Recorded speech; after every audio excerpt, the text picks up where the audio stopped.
Салам достор.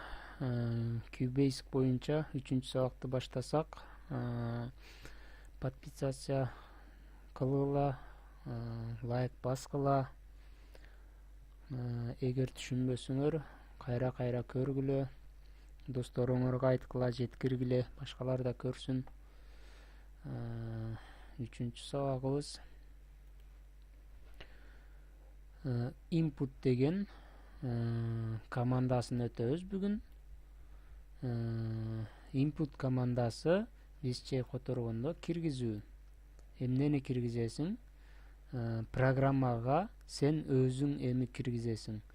Жана программада жазып туруп анан чыгар деп аттың эле, сен кара экранга жазып клавиша менен жазуу аркылуу киргизсең болот. Бир аз кичинекей программа жаздым бул жерде. Ушул программаны жазып көрөлү. Кандай иштейт экен? Бул эски программабыз, экинчи Cubase программабыз. Муну иштеп көрдүңөр болуш керек. Жазып көргүлө өзүңөр, текшергиле. Мен эмне кылам эми? Файлга кирем, новыйды басып, жаңы файл ачтым.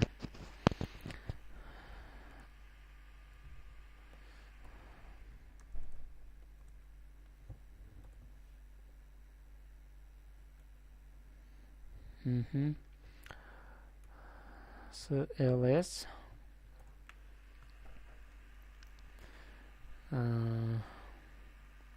input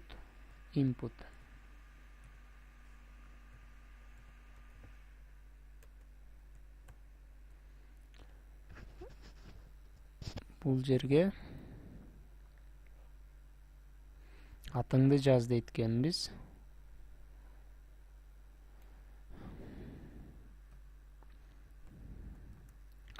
Атыңды жаз. Атыңды жаз деп туруп, точка запятой коебуз бул жерге дагы. Андан кийин бир тамга берип алышыбыз керек. Биз ушул input деген эмеге тамга берип алышыбыз керек. Эгер тамга бербесек, мисалы үчүн F5-ти бассак, ката деп жатат. Символду ката болуп эсептелинет. Ошон үчүн A деген тамганы берейин. Андан кийин көңүл бургула, бул жерде Shift 4-тү бассаңар, доллар белгиси коюлат. Shift 4-тү бассаңар. Доллар белгиси деген эмне? Бул тип.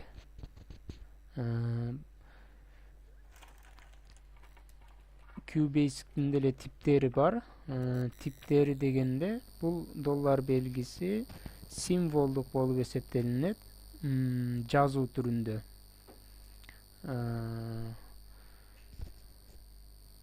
Азыр символдукту силер атыңды жаз дегенде, мисалы үчүн сан менен жазбайсың да, 4, 5, 6 менин атым ушундай деп.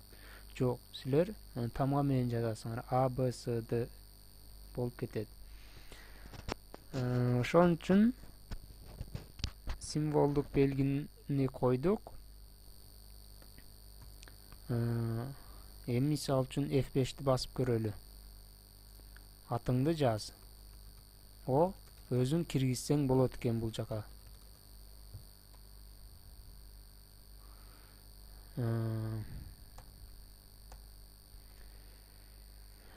Эми бизге input керек. То есть print чыгаруу. Print чыгар деп атасың. Мага чыгарып бер. A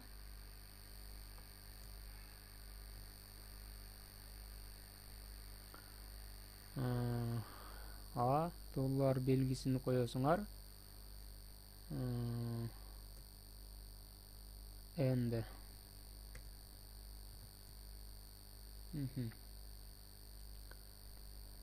Принтке дагы жазышыбыз керек да. Мисалы үчүн нени чыгарайын дейт. Бул жерге атыны жазгандан кийин салам. Программада атыны жазат. Андан кийин экинчи принт иштейт. Салам дейт дагы. Бул жерге бир боштук орун калтырдым, көрдүңөрбү? Себеп салам деп жазат дагы боштук орундан кийин могул А доллар белгисин чыгарып берет. Бизде А доллар белгиси бул өзүң киргизе турган ат. Мисалы үчүн Нурлан, мисалы үчүн Мирбек, ушундай аттарды жазсаң, ушул абыз ошол. Эми программаны иштетип көрөлү. Бул жерди байкадыңарбы? Мен символду ката келтирдим бул жерде. Точка үтүрдү койбой эле кинин катарга түшсөм, өзү автоматтык түрдө точка үтүрдү коюп койду. Эгер мен ошол койбой туруп программаны иштетсем, ката болуп эсептелинет, иштебейт программа. Ушундай толтура программа жазып туруп бир эле жерден символду ката кетирсеңер, программаңар иштебей калат. Ошол үчүн ар бир нерсеге көңүл бурушуңар керек. Канакей иштетип көрөйүн. Атыңды жаз дейт. Бул жерге программаны жазып бүткөндөн кийин ар кимиң өзүңдүн атыңарды жазсаңар болот. Мисалы үчүн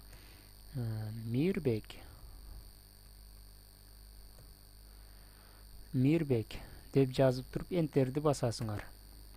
Салам Мирбек. Программа иштеп атат. Салам Мирбек. Бул сабагыбыз аябай кызыктуу болот. Көңүл буруп отургула. Дагы өзүңөр да жазгыла. Мисалы үчүн дагы кошумча жазып көргүлө. Мисалы үчүн бул жерге мен дагы бир кошумча жазып көрөйүн. Мисалы үчүн бул жерде экранды тазала, билесиңер, input. Муну деле билдиңер, эмнекенин киргизүү командасы. Эмнени киргизип атат? Фамилияңды жаз деп киргизди. Бул жерде коштошка койду, фамилияңды жаз деп. Андан кийин бир орун боштук калтырды, тырнакча жабылды. Андан кийин үтүр коюп туруп А, анан A'быз бул переменная болуп эсептелинет. Кыргызчасы кандай түшүнбөйт экен, кыргызчасын билбейт экен. Доллар белгиси бул тип. Тип бул символдук болуп эсептелинет, тамга аркылуу жазылат. Андан кийин дагы эле input киргизүү, атыңды жаз. Кайра эле ошол. Бул жерге Б'ны бердиңер, мисалы үчүн. Input классыңды жаз. Ошол эле S'ны берип доллар белгисин койдуңар. Print чыгар. Бул жерде эч нерсе жок. Муну алып салсак деле болот. Print чыгар дедиңер. Эмнени чыгарайын деп сурап атат. Силер айтып атасыңар. Мага сен Аны чыгар, доллар белгиси менен Аны чыгар. Ада эмне жазылган болсо ошону чыгарат. Андан кийин тырнакча ачтыңар, бир бош орун калтырдыңар. Андан кийин тырнакчаны жаптыңар. Бул деген мисалы үчүн аты Мирбек болсо, Мирбек дегенден кийин бир бош орун калтырып туруп, андан кийин фамилиясы биринчи фамилиясы экен, Мирбек болсо, Мирбеков аты Манас. Мирбеков Манас деп бул жерге чыгат. программа иштеп жатат. Андан кийин бул жерге үтүр коюлду. Дагы бир боштук орун. Андан кийин С эмне классы. С классы. 6 класс болсо, мисалы үчүн 6 класс дейт дагы. Точка үтүр, тырнакча ачылып, бул жерге сызыкча коюп коелу. 6 сызыкча класс болот. Программа бүттү. Кана ушуну жазып көрөлү. Көңүл буруп отургула. Ушул эле жерден мен улап кетейин. Input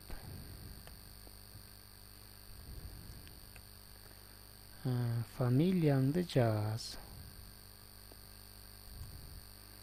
Фамилияңды жаз деп туруп,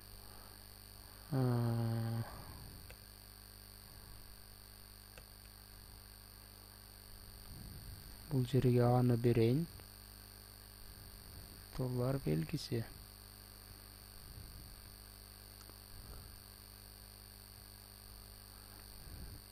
Муну не? Бул жер Б. Андан кийин input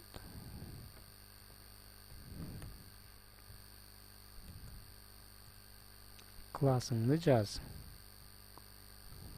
Сынды жаз. Бул эмне? С.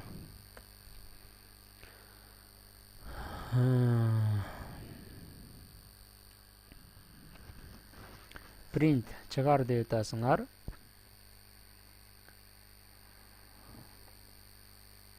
Мынакей астында көрүнүп турат. Print.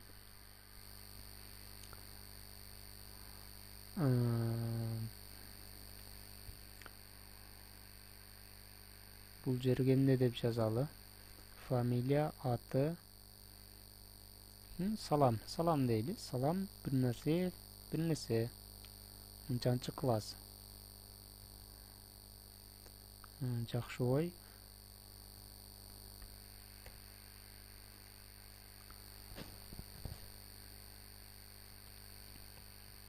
Боштук орун калтырдым, тырнакчаны жаптым, жана программаны жаптым. Андан кийин Б'ны чыгар, print Б'ны чыгар мага деп буйрук берип атасыңар. Буйрук жазып атасыңар бул жерге. Б доллар белгиси менен. Доллар белгисин жазбасаңар, сан чыгарып калышы мүмкүн. Ошон үчүн унутпагыла. Тырнакча, үтүр кой, бир боштук орун, тырнакчаны жап. Программаны жабасыңар. Сыны тырнакчаны ачасыңар. Бир боштук орун калтырып, сызыкча, дагы боштук орун калтырып, класс. Жакшына көрүнүш үчүн ушундай кылып жаздым. Ана иштетип көрөлү. F5. Фамилияңды жаз. Мына программабыз иштеп атат. Фамилияңды жаз дейт. Мирбеков.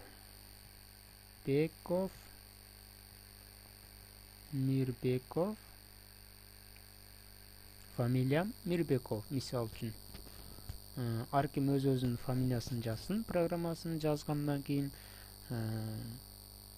Enter'ди басасыңар, андан кийин Enter. Атыңды жаз. Мирбеков Мирлан. Классыңды жаз. 3-чү программабыз иштеп атат. Көрдүңөрбү? Input. 3 жолу input жаздык эле, 3-чү программабыз классыңды жаз дейт. Мисал үчүн, канчанчы класс? жетинчи, сегизинчи класс. 8 деп эле койсок, өзү классты жазат. Себеп сен ал жака жазып койгонсуң. Чыгар. Салам, Мирбеков Мирлан, Үтүр, боштук орун 8 класс. О, сонун. Сонун болуп иштеди. Муну дагы кандай кылып жазсак болот? Мисал үчүн атыңды жаз. Принтке да кандай кылып чыгарсак болот? Буларды өчүрөлү.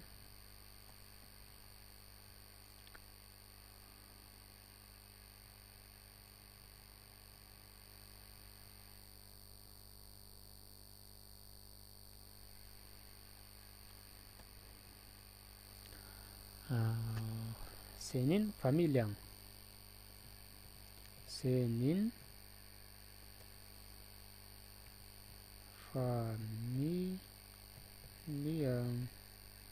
Senin фамилияң, боштук орун, андан кийин жазган фамилия чыгат бул жака. Андан кийин дагы принт. Мен жана кыска жол аркылуу эле жазып койдум эле. Бир узун жол менен деле жазып көрөлү.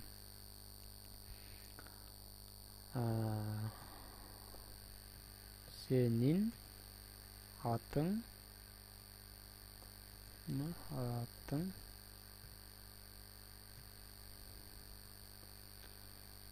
Senin атың.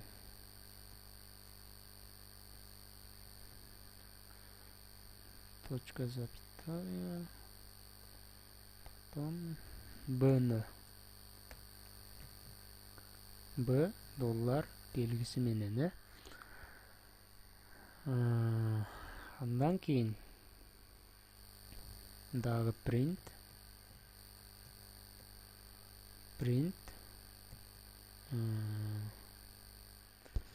Классыңды жаз. Классыңды жаз дегенде 6 класс дегенде, мисал үчүн сен деп эле коелу. С.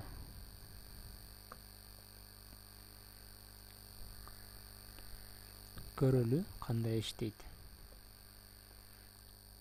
Фамилияңды жаз дейт. Ар ким өзүнүн фамилиясын жазат. Нурлан Беков.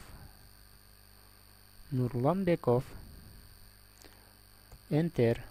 Атыңды жаз дейт. Атыңды. Нурлан Беков. Манасбек. Бизде бектер көп го. Манасбек. Классыңды жаз дейт. Классым 7 класс. 7 деп туруп эле жазып койсок, көрөлү. Энтерди басалы. Senin фамилияң Нурланбеков. Senin атың Манасбек. Сен 7. Мен жазган эмес бизде. Анан бул жерде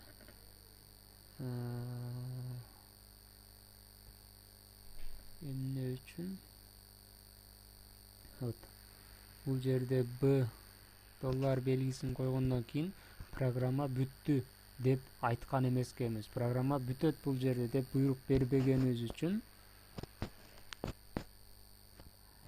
Жок, мол жерде экен. Бул жерде точка үтүр койгонубуз үчүн, чекит үтүр койгонубуз үчүн улап жазыптыр.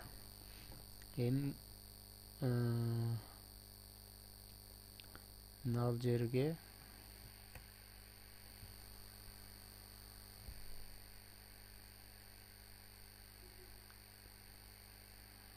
класс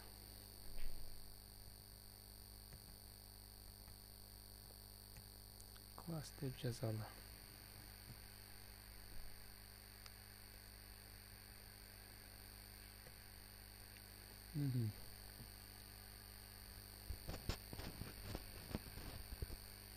F5. Familiyаңды жаз. Нурланбеков.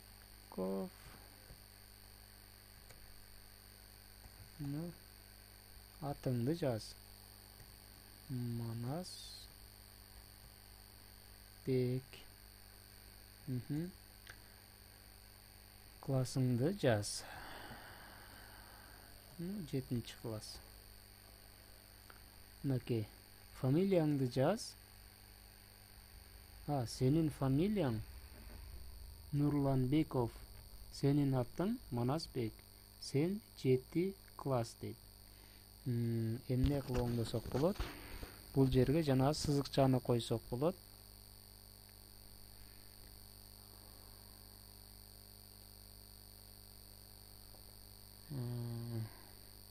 Бул жерге дагы коозураак болуш үчүн 2 точка койсок жакшыраак көрүнөт. Туурараак болот. Анан бул жерге мындай сызыкча коюп койсок, сен 7-ci класс. Класста окуйсуң деп улап койсок болот экен, түшүнүктүүрөөк болуш үчүн.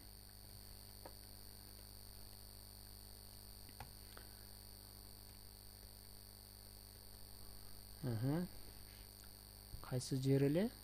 Могул жер? Бул жерге sen 7-ci класста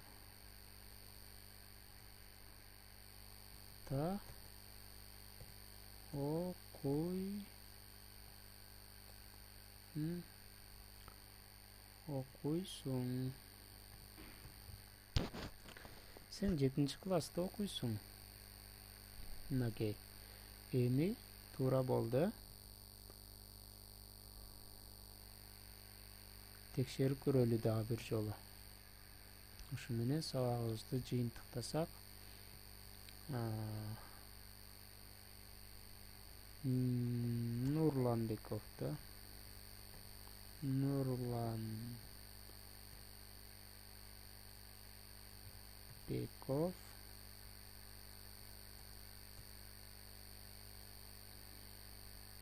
Мирланбек деп коелу. Мирланбек.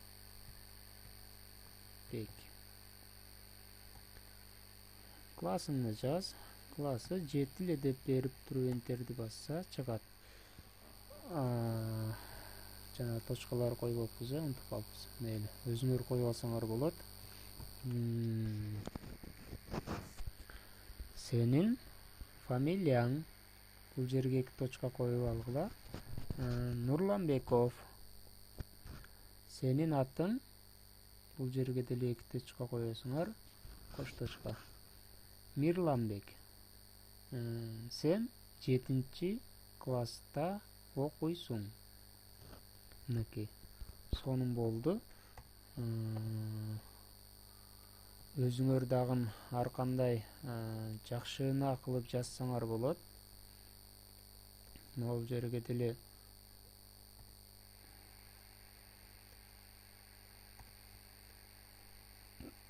бир боштук орун калтырсаңар, андан кийин бул жерге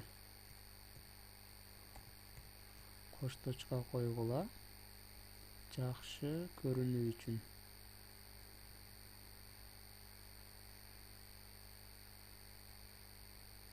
Андан кийин бул жерге деле кош точка коюп, бир боштук орун калтырып койгула.